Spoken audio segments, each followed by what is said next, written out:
പ്രവാസി സുഹൃത്തുക്കളെ, നമ്മളൊരു ഹോട്ടലിൽ പോയാൽ നമുക്ക് എരിവിനനുസരിച്ചുള്ള ഭക്ഷണമാണ് അല്ലെങ്കിൽ നമുക്ക് ഇഷ്ടമുള്ള ഭക്ഷണമാണ് നമ്മൾ ഓർഡർ ചെയ്യുന്നത്, അല്ലേ? അതുപോലെയാണ് നമ്മുടെ നിക്ഷേപങ്ങളുടെ കാര്യവും. എല്ലാ നിക്ഷേപങ്ങളും എല്ലാവർക്കും ചേർന്നതല്ല. ചിലർക്ക് കുറഞ്ഞ റിസ്ക്കുള്ള സ്ഥിര നിക്ഷേപങ്ങളായിരിക്കും ഇഷ്ടം. മറ്റു ചിലർക്ക് ഉയർന്ന വരുമാനം നൽകുന്ന സ്റ്റോക്ക് മാർക്കറ്റ് പോലുള്ള ഉയർന്ന റിസ്ക്കുള്ള നിക്ഷേപങ്ങളോടായിരിക്കും താല്പര്യം. ഇന്ന് നമ്മൾ പഠിക്കാൻ പോകുന്നത് നിങ്ങളുടെ സാമ്പത്തിക എരിവ് എത്രത്തോളം ഉണ്ടെന്ന് എങ്ങനെ കണ്ടെത്താമെന്നതാണ്. അതായത് നിങ്ങളുടെ റിസ്ക് പ്രൊഫൈൽ എങ്ങനെ നിർണ്ണയിക്കാം എന്നതിനെ കുറിച്ചാണ്. പലരും ചെയ്യുന്ന ഒരു വലിയ തെറ്റാണ് മറ്റുള്ളവരെ കോപ്പി അടിക്കുന്നത്. എന്റെ സുഹൃത്ത് ക്രിപ്റ്റോയിൽ നിക്ഷേപിച്ച് വലിയ ലാഭമുണ്ടാക്കി, അതുകൊണ്ട് ഞാനും അതിൽ നിക്ഷേപിക്കാൻ പോകുന്നു എന്ന് പറയുന്നത് വളരെയധികം അപകടകരമാണ്. നിങ്ങളുടെ ആ സുഹൃത്തിന് ആ പണം നഷ്ടപ്പെട്ടാലും ഒരു കുഴപ്പമില്ല. നമ്മൾ മറ്റൊരാളുടെ ഷൂ എടുത്ത് ഇടാറില്ല, കാരണം അത് നമുക്ക് പാകമാകാറില്ല എന്നുള്ളതാണ്. അതുപോലെ തന്നെയാണ് നിങ്ങളുടെ സാമ്പത്തിക സാഹചര്യത്തിനും മാനസികാവസ്ഥയ്ക്കും പാകമായ നിക്ഷേപങ്ങൾ തിരഞ്ഞെടുത്തില്ല എങ്കിൽ നിങ്ങൾക്ക് ഉറക്കം നഷ്ടപ്പെടും. ചെറിയൊരു മാർക്കറ്റ് ഇടിവ് കാണുമ്പോഴേക്കും പേടിച്ച് എല്ലാം നഷ്ടത്തിൽ വിറ്റൊഴിവാക്കും. ഇതൊഴിവാക്കാൻ നിങ്ങൾ നിങ്ങളെ തന്നെ മനസ്സിലാക്കിയിരിക്കണം. നിക്ഷേപങ്ങളിൽ ഒരാളുടെ റിസ്ക് പ്രൊഫൈൽ നിർണ്ണയിക്കുന്നത് പ്രധാനമായും 3 ഘടകങ്ങളാണ്.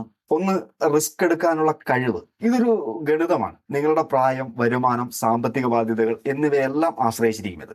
നിങ്ങളുടെ പ്രായം 25 വയസ്സാണ് എന്നെങ്കിൽ നിങ്ങൾക്ക് മുന്നിൽ സമ്പാദിക്കാൻ ഒരുപാട് വർഷങ്ങളുണ്ട്. അതുകൊണ്ട് തന്നെ നഷ്ടം വന്നാലും തിരിച്ചു പിടിക്കാൻ സമയമുണ്ട് എന്നാണ്. അതിനാൽ നിങ്ങൾക്ക് കൂടുതൽ റിസ്ക് എടുക്കാം. എന്നാൽ 55 വയസ്സുള്ള ഒരാൾക്ക് റിസ്ക് എടുക്കാനുള്ള കഴിവ് കുറവായിരിക്കും. അടുത്തായിട്ട് വരുമാനം. നിങ്ങളുടെ വരുമാനം സ്ഥിരമുള്ളതാണെങ്കിൽ ഉയർന്ന റിസ്ക് എടുക്കുന്നതിൽ പ്രശ്നമൊന്നുമില്ല. ഇനി സാമ്പത്തിക ബാധ്യതകൾ. നിങ്ങൾക്ക് വലിയ കടങ്ങളോ നിങ്ങളുടെ മാത്രം ആശ്രയിച്ച് കഴിയുന്ന ഒരുപാട് പേരോ ഉണ്ടെങ്കിൽ റിസ്ക് എടുക്കാനുള്ള കഴിവ് കുറവായിരിക്കും. രണ്ട്, റിസ്ക് എടുക്കാനുള്ള താല്പര്യം.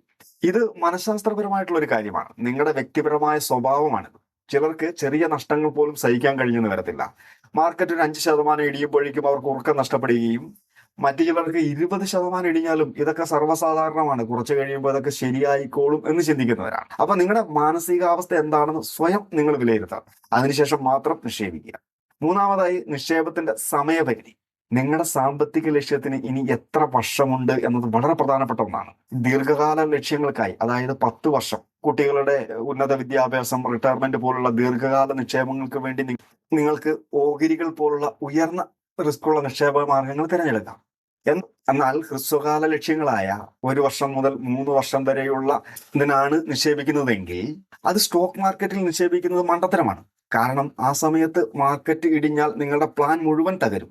അതൊരു ഫിക്സഡ് ഡിപ്പോസിറ്റ് പോലുള്ള സുരക്ഷിതമായിട്ടുള്ള മാർഗങ്ങളിൽ നിക്ഷേപിക്കുന്നതാണ് ഏറ്റവും നല്ലത്. ഈ കാര്യങ്ങളെ പരിഗണിച്ച് നിക്ഷേപകരെ ഈ 3ആയിട്ട് നമുക്ക് തരംതിരിക്കാൻ കഴിയും: കൺസർവേറ്റീവ്, മോഡറേറ്റീവ് അല്ലെങ്കിൽ അഗ്രസീവ്. നിങ്ങളുടെ റിസ്ക് പ്രൊഫൈൽ മനസ്സിലാക്കുന്നത് ഒരു ഡോക്ടർ നിങ്ങളുടെ രോഗം നിർണ്ണയിക്കുന്നത് പോലെയാണ്. അത് മനസ്സിലാക്കിയാൽ മാത്രമാണ് ഡോക്ടർക്ക് ശരിയായിട്ടുള്ള മരുന്ന് നൽകാൻ പറ്റൂ. അതുപോലെ തന്നെയാണ് നിക്ഷേപങ്ങൾക്ക് നിങ്ങളുടെ റിസ്ക് ഫാക്ടർ മനസ്സിലാക്കിയാൽ മാത്രമേ കൃത്യമായിട്ടുള്ള നിക്ഷേപങ്ങൾ തിരഞ്ഞെടുക്കാൻ കഴിയത്തുള്ളൂ. അപ്പൊ ഈ 3 കാര്യങ്ങൾ വെച്ച് നിങ്ങൾക്ക് ഏത് തരത്തിലുള്ള നിക്ഷേപകനാണെന്ന് നിങ്ങൾ കരുതുന്നത്? കൺസർവേറ്റീവോ, മോഡറേറ്റീവോ, അതോ അഗ്രസീവോ? താഴെ ഒന്ന് കമന്റ് ചെയ്യാം. നാളെ നമ്മൾ നിക്ഷേപ പോർട്ട്ഫോളിയോയിലെ ഏറ്റവും പ്രധാനപ്പെട്ട തത്വങ്ങളെ കുറിച്ചാണ് സംസാരിക്കുന്നത്. വൈവിധ്യവൽക്കരണം. അതായത് എല്ലാ മുട്ടകളും ഒരേ കുട്ടയിൽ വെക്കരുത് എന്ന് പറയുന്നതിന്റെ പ്രാധാന്യത്തെ കുറിച്ചാണ് നമ്മൾ നാളെ സംസാരിക്കുന്നത്.